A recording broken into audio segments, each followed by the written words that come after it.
Hello and welcome to my rant about something bad that I hate. The thing that I hate today is Halloween 3. The Halloween franchise has a long and fairly strange history. John Carpenter, one of my personal favorite directors, started the franchise in 1978 and made the classic villain of Michael Myers. Not to be confused with Mike Myers, beloved comedian in Shrek. After this first movie, which is a personal favorite, the franchise immediately had a steep decline in quality. It has muddled through the dregs of the slasher genre for the last 40 years while occasionally making decent movies. The notable good films from the franchise are Halloween 1978, Halloween H2O, and Halloween 2018. Very fun naming. Full transparency, at the time of making this, I have not seen every movie. I'm in the process of blasting through the series with my mom. It was her idea, believe it or not. So far, I've seen 1 through 5 and the 2018 reboot. I'm planning on making another video talking about the franchise as a whole, but I wanted to devote a full video to tearing apart this piece of crap. With all that out of the way, I have to say that although I haven't seen every movie yet, I find it very hard to believe that any could possibly be as bad as 3.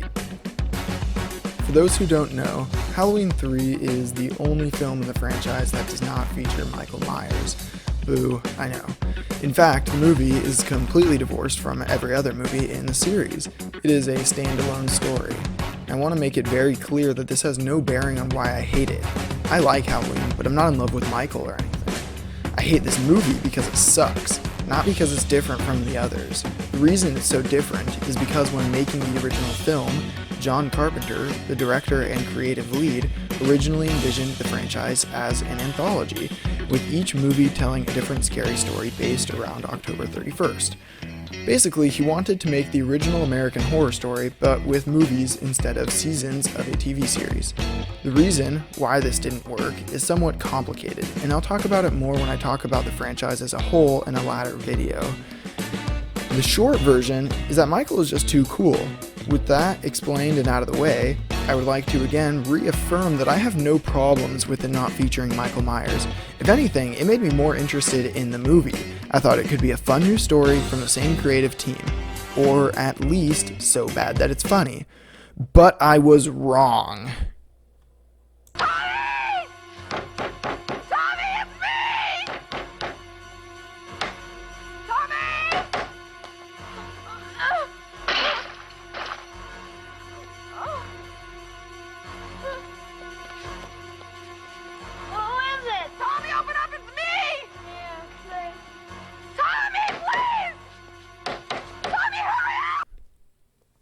So, you may be wondering, if there's no Michael, Laurie, or Dr. Loomis, then what is the story of this supposedly terrible movie? Well, I'll tell you, but strap in, because it's not terribly interesting. This movie starts with a man clutching a rubber mask, stumbling around into a gas station. He yells at the attendant a bit, and then collapses to the floor. The attendant takes him to the hospital, where we meet the main character, Dr. Chalice, who does his medical stuff to the guy, and then goes home. After Dr. Chalice leaves, a man in a suit walks in and kills the crazy guy from the beginning. And I should add that it's not a fun or in any way creative kill. He just pokes the guy's eyes, then runs out to his car and explodes. While this is happening at the hospital, Dr. Chalice is visiting his ex-wife and children, who are excited because they got silver shamrock Halloween masks, and they sit in front of the TV while an ad for these masks plays. Dr. Chalice is called back to the hospital where he meets the crazy guy's daughter, Ellie. She is clearly distraught over the death of her father and claims that he knew something about a conspiracy relating to the mask that he refused to let go of. Ellie convinces Dr. Chalice to investigate the Silver Shamrock Mask Company by going to the tiny Californian town of Santa Mira. Here, I should mention a few smaller details that have also happened. Dr. Chalice got a coroner to investigate the corpse of this business suit guy, and Silver Shamrock ads keep playing all over the town advertising the Halloween night spectacular show that they're doing. Chalice and Ellie arrive at Santa Mira, and it is a very strange town with everything revolving around the Silver Shamrock factory. There are cameras around the town and a mandatory curfew. Chalice and Ellie find a hotel where they are not the only people in town just for Silver Shamrock. The hotel manager also explains that the town was founded by Irish immigrants and Silver Shamrock was started during World War II by Colonel Cochrane. Ellie and Chalice's next-door neighbor mentions that she's been blown off by Silver Shamrock because they are more interested in the big distributors and that their quality is going down because the seal of approval fell off her son's mask. I promise this is important. Bear with me. That night, a drunk guy out past curfew gets his head torn off by more business suit guys, and Ellie and Chalice do adult things. While this is happening, their neighbor notices a microchip in the seal of approval, and when she pokes it, a laser fires from it into her mouth. Her face gets all contorted, and bugs crawl from her mouth. Employees from Silver Shamrock and Cochrane show up to clean the mess and avoid Chalice's questions about what happened.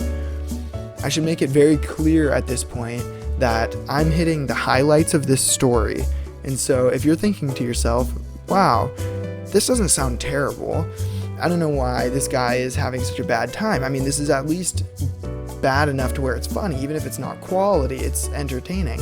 But I have to remind you that I'm skipping so much. It's very boring. This is barely going by as a script that I'm reading to you. It's boring, just trust me. Try to remember that I'm hitting the highlights while I explain the rest of the story. The next morning, Chalice asks how old Ellie is. Wait a minute. How old are you? Relax. I'm older than I look. Hilarious, I know. Then has second thoughts about investigating the factory, the one thing he came to the town to do. Chalice calls the coroner from earlier, who tells him that no human remains have been found from the car explosion at the hospital. They go to the factory and meet Cochrane. Also at the factory is Buddy, another person doing business with Silver Shamrock. They take a brief tour and see more of the business-suited guards, but not much else. They return to the hotel and Chalice tries to call anyone, but can't. When he checks the room, Ellie has been kidnapped by Silver Shamrock guards. Chalice barely escapes and decides to rescue Ellie. At the factory, he discovers an old woman that is actually a robot and gets in a fight with one of the business suit men. Chalice defeats the man by pulling wires from his stomach, which prompts oil to come from his mouth, revealing that he and all of the other guards are actually robots. More guards come and capture Chalice. Now, it's Halloween morning, and Chalice is taken to a large control room. Here, there are men chipping pieces off of a rock. Cochrane explains that it's from Stonehenge, and a little piece of it is put in every mask's seal of approval. He then shows Chalice a live video from a test room where Buddy, the other man at the factory, is being held with his wife and son. The boy puts on a Silver Shamrock mask, and the TV in the room begins playing the Silver Shamrock jingle before showing a flashing jack-o'-lantern. At this, the boy collapses and his head seems to melt. From the mask, bugs and snakes emerge, which then kill Buddy and his wife. We then see children all over putting on Silver Shamrock masks and getting ready for the big show. We also see one of Cochrane's robots kill the coroner. At 7:30, Chalice is tied to a chair with a Silver Shamrock mask on, being forced to watch a TV. Cochrane also explains that this is all part of an old ritual sacrifice meant to happen every 100 years or something. Honestly, I was very bored by this point. Chalice manages to escape and tries to call his ex-wife to warn her about the masks, but she does not listen. He finds Ellie's room and frees her. They get to the main control room where Chalice finds a box of the microchip seals. He gets the monitors in the room to play the special surprise and dumps the seals all off a rafter. This causes them to shoot lasers at all the guards, but leaves Cochrane unaffected. The large stone then starts glowing and shoots Cochrane, who just disappears. I can't explain this. I don't think the director can either, because the movie just ignores it. So, with Cochrane gone, Chalice and Ellie just get into a car and leave without trying to do anything with the control room to stop the broadcast. Like, I get that they probably couldn't have done anything, but they don't know that in the movie. And you know, who knows, maybe they could have saved a bunch of children's lives or something, but who cares, it's just children. So while they're driving away, Ellie suddenly attacks Chalice and causes the car to wreck into a tree. The crash causes one of Ellie's arms to be ripped off, and it's revealed she's also a robot. Chalice grabs a tire iron and knocks her head off, and she just gets back up. At this point, I wanted the movie to end so badly that I was just frustrated that she kept being alive. I was so tired and so bored that I just wanted the movie to end, and so the movie finally has some drama, some kind of really trying to capitalize on this, and I'm just bored and I just want the movie to end. The car's ruined, so Chalice runs to a gas station where people are watching the Silver Shamrock special, but it's 8:55, so Chalice has 5 minutes to stop it. He calls the TV station and begins hilariously screaming at whoever's on the other end. He gets the show removed on 2 channels, but it's still playing on a 3rd, and the movie ends with Chalice screaming into the phone while the flashing jack-o'-lantern plays on the TV. It's a decent cliffhanger. Stop it! Stop it! Stop it! Okay. Before I get into the real reason I made this video, which is to cry like a baby about a movie, I feel like I should give the movie the credit that it's due. There are a few things that I enjoyed. The first thing I like is the acting. It's terrible. Completely awful. Most of the time, it just makes the movie worse. However, there are a few times where the acting elevates the movie into the so bad that it's good territory, such as the very last scene. This just epitomizes the pulpy horror nonsense that I was hoping to get out of the movie. Unfortunately, these moments are few and far between.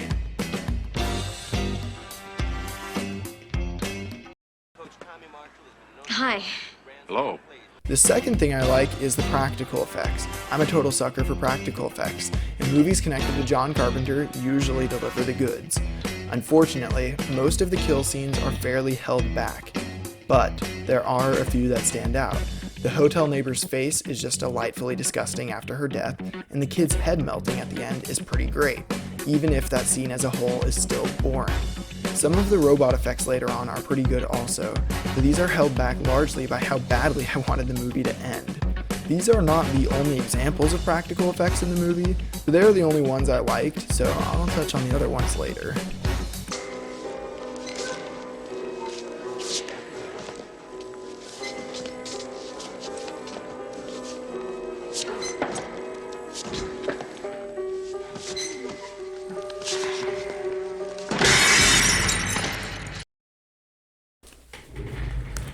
Alright, here we go. The reason why I really made this video. Up till now, you may be sitting back and thinking to yourself, sure, it looks bad, but there are lots of old slasher movies that suck, so why are you so mad about this one? The answer's pretty simple. This movie is so boring. So far, I've shown some of the most interesting bits and pieces from the movie, but let me remind you that this is a feature-length, 1.5 hour long film. I cannot stress enough just how long that 1.5 hours was. Whoever made this might have discovered the secret to time stretching or something. I feel like I was trapped on the water planet in Interstellar. Time moved so slowly while I watched this. Here's the thing. I can handle old crappy slasher and horror movies. I don't tend to like them much from a critical standpoint, but they are fun to watch with friends or, in my case, my mother. Real quick, before you comment about how sad that last line sounded, let me just make it clear that my mom is really cool, so that makes it not sad. I'm pretty sure. Back to the point, these types of movies tend to be crap, but people go to see them and rewatch them because they're fun. Even if they're not exactly avant-garde, it's still fun to turn your brain off and watch Freddy or Jason or Michael go slaughter some teenagers. That is exactly why this movie fails. There's just not enough of anything. There are a few times when the business robots kill someone kind of creatively, and there's the head melting stuff, but the majority of the movie is just people talking about what they're gonna do or why they're doing something, or just nothing at all. The concept could have maybe worked as a 30-minute TV special or something, but it's just not interesting enough to carry a full movie. About halfway through, I had one of those realizations where I thought to myself, oh, this is the movie. Up till then, I'd been hoping that maybe something would mix it up, or the stakes would be raised, and at a certain point they are, But by that point, it's too late. I can't be bothered to care anymore. I distinctly remember watching this scene in particular where Chalice is sneaking up right behind the androids to turn on the flashing jack-o'-lantern. I remember thinking that in any other movie this would have my attention and I could get into it. But I just couldn't for this movie. It feels like the writers and directors sleepwalked their way through the majority of the movie, then woke up in the last half hour or so to try to make an actual movie. Unfortunately, by that point, I was gone. The movie had lost me, and don't get me wrong, I tried to stay invested. I wanted to enjoy this movie. The few glimpses of something better made me hopeful that this could be one of those cult classics I enjoyed with my friends. But no. Once it realized that it actually wanted to be a movie, I was already too bored and too disinterested to possibly care. I mean, just look at the scene where the drunk gets his head pulled off. This could have been excellent, but because of some really strange decisions, it just sucks. Like, why is it shot largely in shadow? It takes away so much from the gore and general nastiness. Sure, it's an interesting decision, but it removes so much. And I'm especially confused by this decision because it's not like they didn't have a fake head to use. It's not for saving money. We see the fake head just a few shots later. So why didn't they just use that the whole time? It would have been so much better. What it feels like to me is that someone came up with an idea for a short story and was then forced to make it into a feature-length movie. This comes through when you compare how boring most of it is with how it suddenly comes alive at the end with some fun, albeit poorly done sequences. Ultimately, the problem with it is just that it's boring. I've said it a million times and I'll say it a million times more because it's true. I could go through and pick apart all the bad acting and writing, but it ultimately doesn't really matter. At the end of the day, the movie is bad, not because of all these things, but because it's just not interesting. Compare this to something like The Room. The Room objectively sucks. It fails on every technical level due to sheer incompetence, but it's still fun to watch because you can see the creativity and care that went into making it. It's clear that Tommy Wiseau wanted to make that movie, even if he probably shouldn't have. So, out of 10, what does Halloween 3 get? It gets nothing. Just like how the team behind couldn't be bothered to make a second act, I can't be bothered to score it. Stop it!